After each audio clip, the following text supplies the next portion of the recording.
World Meditation Day 2025 and Ho'oponopono.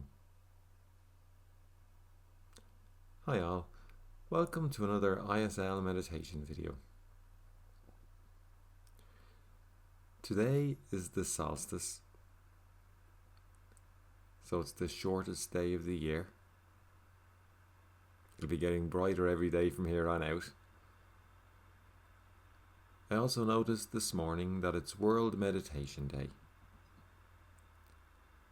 So I thought, why not make a video where I cite about my experiences meditating, how I started, some of the different types that I've tried, what kind of issues have come up for me. And I'm also going to mention one meditation that I've really used a lot every day. It's in my mind all the time now. I'm going to talk about that.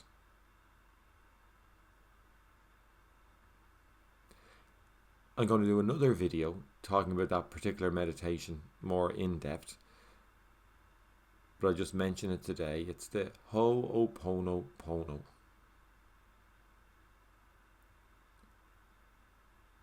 The way I came to know it, the first time I came across it was as the Hawaiian Prayer.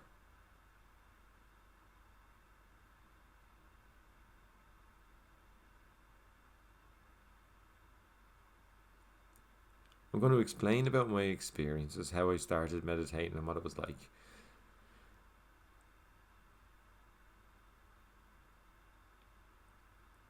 My first proper meditations would have been back in 2020.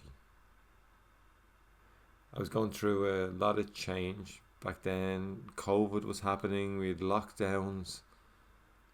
Even before COVID, my life had changed a lot. Everything was kind of chaotic.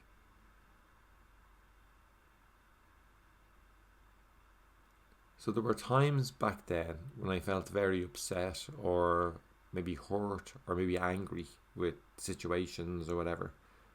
I just wanted that to stop. I didn't know how to let that out. So I say if I was angry, I have a part of me inside would feel like if I said stuff to get it out, I'd feel better, But at the same time, I knew there was no point in saying bad things and being angry because it doesn't help. It doesn't help the situation. I'm hurt, and then so I'm going to say that and hurt others and spread it. I didn't see the point of that. And I really felt stuck. So someone said to me, why don't you try the Ho'oponopono, as it's called, the Hawaiian Prayer. It's a very simple practice with 4 different phrases in it. I didn't know a lot about it at the time, but I just knew those 4 phrases, and I would say them. It's, I'm sorry, please forgive me, I love you, and thank you. So for those 4, the idea that as I was doing it back then was I wanted to kind of feel more responsible for myself, for how I was feeling inside, to have control over how I felt. That there's nobody else doing that to me, but I felt stuck. Someone did this situation happened. There's all these outside things all around me that I'm reacting to. And I felt I was kind of dependent on all of those things for how I felt. So I would sit and close my eyes for like 20 minutes and I would think of, say it's a problem with a person or a concern about a situation. So say if it was the person, I'd close my eyes and visualize that person sitting there in front of me. And I would say, I'm sorry. So it could be, I'm sorry about this situation. I'm sorry if I hurt you. Sometimes if I was really angry, I would say, I'm sorry. And then somewhere in the back of my head, I'd be like, why are you saying sorry? They should be saying sorry to you. So if that came up, I would try to say to myself, yeah, that might be true, that they should be saying sorry, but my job at the moment is to take responsibility for myself, not to be blaming other people. And I feel like that's getting back into blaming other people. I get stuck again. So do that later. It could be for whatever I may have done, for my part in whatever has led to this, I'm sorry. So it could have been something like 10 years ago where Like, I didn't make proper eye contact with somebody and they carried that inside them, and then it just comes up. I don't even no idea what it might be, whatever it may be, for whatever part I may have played in it. I'm sorry. Please forgive me. And the please forgive me thing is, it's a bad situation. I feel bad. I don't want it to be like this. I want it, let go. Let's move on. Please forgive me. I mean, you're not saying it face to face. You're saying these things in your head as you think and visualize. So like I'm thinking, I'm sorry for this situation. Please forgive me. I love you. So it can be, I love you as you are. I love you because you're helping me remember who I am. I love you because you show me the different things I don't like, that I need to kind of work on myself in terms of letting go. And then thank you. Thank you for being you. Thank you for coming to me and showing me things that are coming up for me. So those 4 phrases are really about who's responsible. In my head, who is responsible in my head? Me and nobody else. So I just would sit like this. So for example, as I breathe in, I'm sorry. And then hold my breath. Please forgive me. Still holding. Please forgive me. Breathing out. I love you. I love you. And holding. Thank you. Thank you. Thank you. Breathing in. I'm sorry. I'm sorry. I'm sorry. Holding. Please forgive me. Please forgive me. Please forgive me. Breathing out. I love you. I love you. I love you. I love you. Holding. Thank you. Thank you. Thank you. So just like that, it could be like 10 minutes to start, 15 minutes, up to 20 minutes, sitting and just going through like that. And I would feel like as I went through the process of it, I'd start to the reactions would start to get less. It'd start to be less reactive. Because I knew that I was kind of in control. So if I was feeling bad or if I was holding something against somebody, it's because I was deciding to do that. Whatever was happening, I was deciding to do that and hold on to it when I didn't have to. I could let go. And so it's a decision then. So it's not that I have to react like this. So something comes up. So it was the English word react.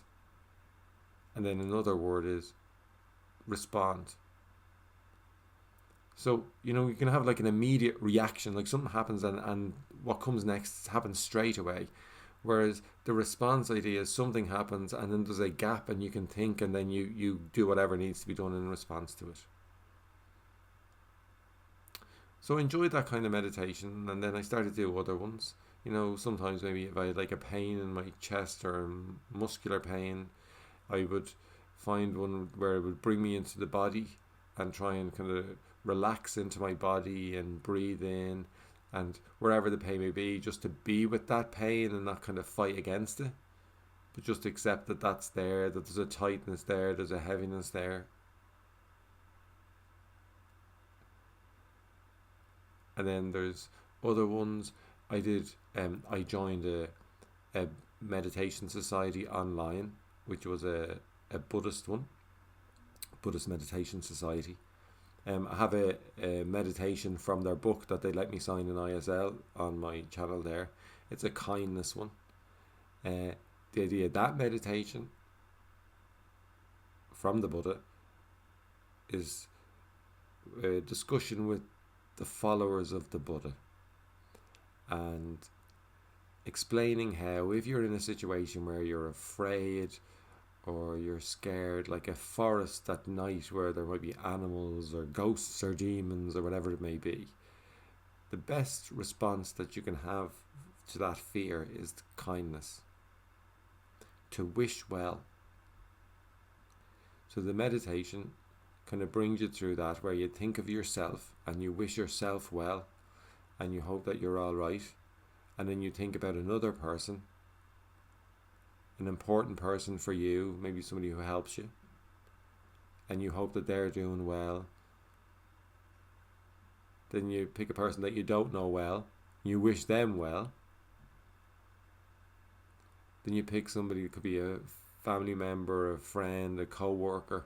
Like, you love them, but at the same time you can be angry with them or whatever. You're wishing them happiness, and because everyone wants to be happy, so you're wishing them well too. And you pick a difficult person and you wish them well also. So going through different kind of meditations like that, but I've noticed myself, I keep coming back to the phrases, those 4 phrases of the Ho'oponopono. So I really feel like in any kind of response I'm having to any kind of situation. So say sometimes you can meet somebody and you just feel a bit off. You're not sure about that person just when you meet them. Like, straight away in my mind then, I'm saying, why are you reacting like that? You've only met them. So in my mind, I was saying, I'm sorry I'm feeling about that about you, and I don't even know you. Please forgive me. I don't know what's gone on that I ended up having that attitude towards you. I love you for showing me that I have an attitude that I don't need to have. Thank you for being you. And I'm kind of repeating those kind of things in my head. And it just makes me all right then. Sometimes I might be looking in the mirror and I might be saying or signing something in the mirror, and I would think, do I really mean that or not?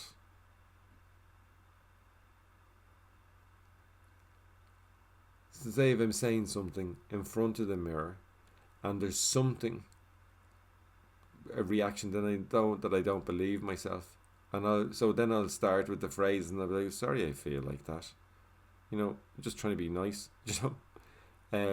It's okay to be nice to yourself, so please forgive me for that. I love you for showing me I have that attitude inside, and thank you for showing me I can let go of that.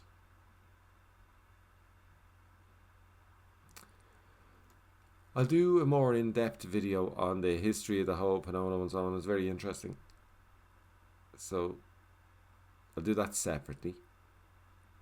It goes back, it's an ancient Hawaiian practice, and it wasn't originally like an individual kind of thing where you taught your way through it.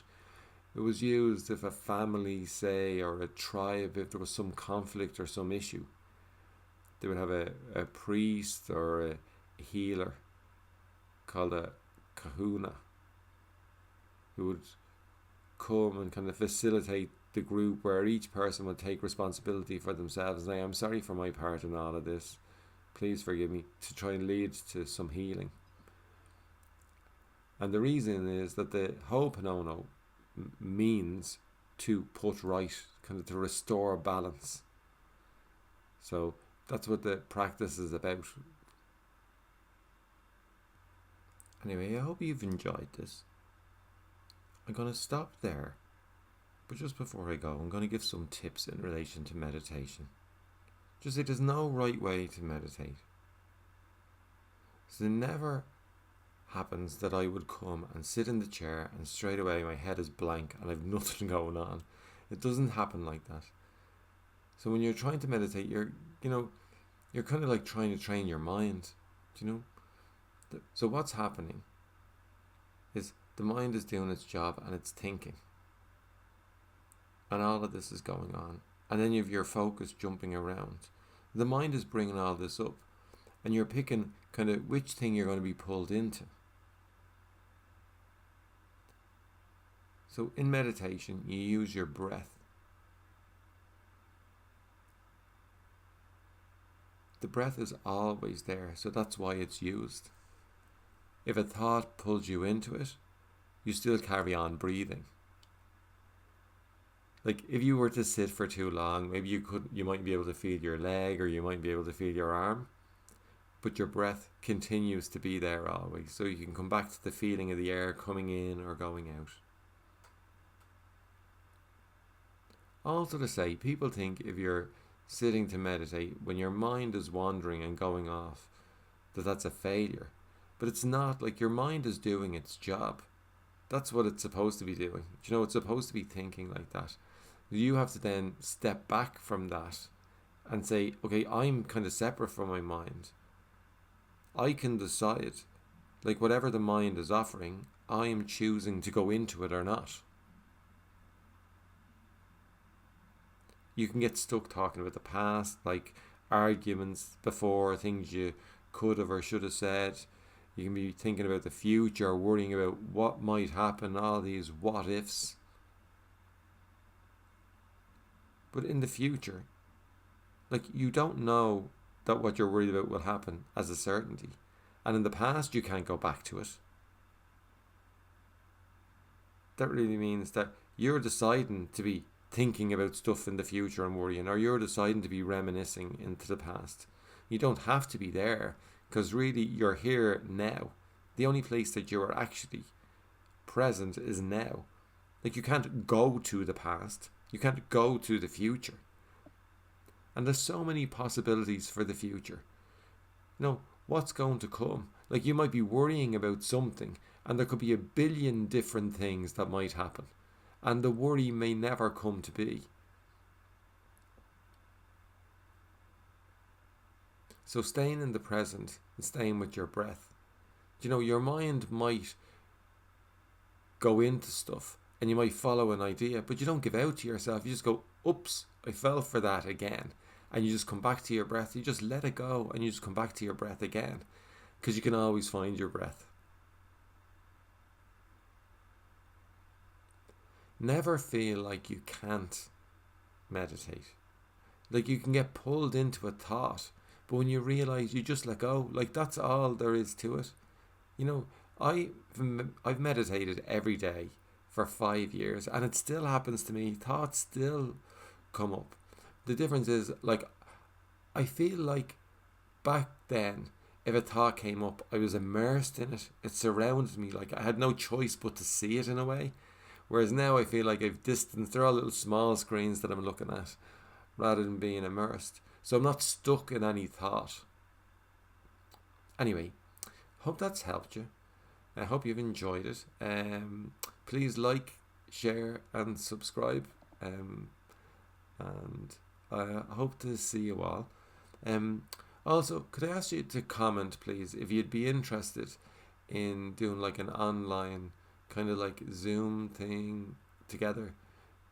We could pick a meditation from the internet or something, and we could do that together and have a chat about it afterwards. Thanks. Bye-bye. And happy winter solstice. Bye-bye.